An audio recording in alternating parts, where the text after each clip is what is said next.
बिस्मिल्लाहिर्रहमानिर्रहीम। अस्सलाम वालेकुम वरहमतुल्लाह। और उर्दू टीवी में आपको खुश आमदीद कहता हूँ। सऊदी वज़ारत दाखिला की जानब से एक अहम अपडेट सामने आई है, वो आपके साथ शेयर करूँगा। सऊदी वज़ारत दाखिला के बयान में कहा गया है कि 5/5/1443 से लेकर 11/5/1443 तक 15,088 गैर मुल्कियों को गिरफ्तार किया गया, जिनमें इकामा की खिलाफ वर्जी करने वालों की तादाद 7,508 थी। सऊदी अरेबिया की सरहदों की खिलाफ वर्जी करने वालों की तादाद 5,730 और मकतब अमल की खिलाफ वर्जी करने वाले जो गिरफ्तार हुए उनकी तादाद 1,850 रिकॉर्ड की गई है।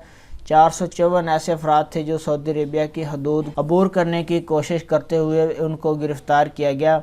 इनमें 34% यमनी जिनसिया के लोगों को गिरफ्तार किया गया, 59% इथियोपियन जिनसिया के लोग शामिल हैं। बाकी 7% बाकी जिनसिया के लोग जो सऊदी अरेबिया में मौजूद हैं उनको गिरफ्तार किया गया। तो ये अहम अपडेट थी सऊदी वज़ारत दाखिला की जानब से। 15,088 गैर मुल्की गिरफ्तार हुए। अपना बहुत सारा ख्याल रखिएगा। अस्सलाम वालेकुम वरहमतुल्लाह।